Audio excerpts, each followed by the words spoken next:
आदाब नाज़रीन, क़ासिद Hind TV news channel में आप सभी का खैर मक़दम है। मोहम्मद सिराज और निखत ज़रीन के लिए ग्रुप 1 की नौकरियां तेलंगाना काबीना तलब करेगी। चीफ मिनिस्टर ने रियासती हुकूमत में बॉक्सर निखत ज़रीन को मुलाजिमत देने में नाकाम रहने पर पिछले BRS हुकूमत को भी तनकीद का निशाना बनाया। तेलंगाना के चीफ मिनिस्टर रेवंत रेड्डी ने बताया कि बैनुल अक़वामी क्रिकेटर मोहम्मद सिराज को ग्रुप 1 में मुलाजिमत देने की तजवीज़ और 2 मरतबा आलमी चैंपियन बॉक्सर निखत ज़रीन का काबीना हुत्मा फैसले के लिए जायजा लेगी। चीफ मिनिस्टर ने यह भी रिमार्क्स बुध 31 जुलाई को तेलंगाना असेंबली से अपने खिताब के दौरान कहे। इन्होंने हिंदुस्तानी क्रिकेट टीम के हिस्से के तौर पर हिंदुस्तान की T20 वर्ल्ड कप जीतने में सिराज के किरदार पर रोशनी डाली। इन्होंने कहा कि सिराज को रियासती हुकूमत की तरफ से ग्रुप 1 की नौकरियां दी जाएगी, जिससे इन्हें डिप्टी सुपरिंटेंडेंट जैसे आला ओहदों पर बराह रास्त दाखिला मिलेगा।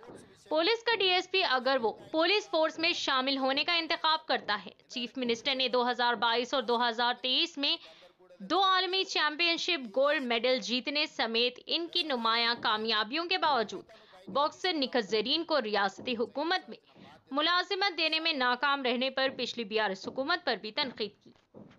आइए नाज़रीन, देखें यह report. Qasid Hind TV news channel को लाइक करें, शेयर करें और सब्सक्राइब करना ना भूलें।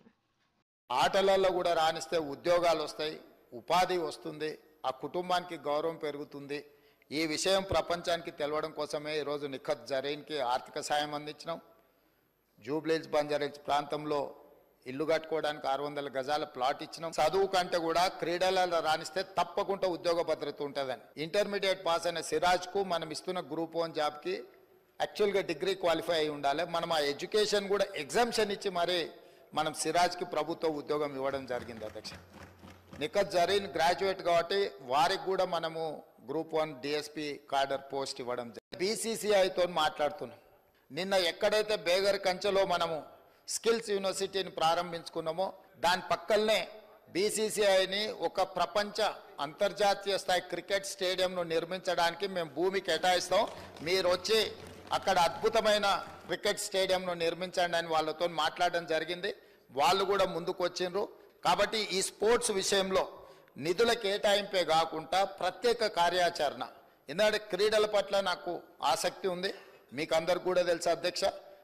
ఈ రాష్ట్రము వ్యసనాల నుంచి యువతను బయటికి తీసుకురావాలంటే క్రీడల్ని ప్రోత్సహించాల్సిన బాధ్యత ఈ సభ మీద ఉన్నది।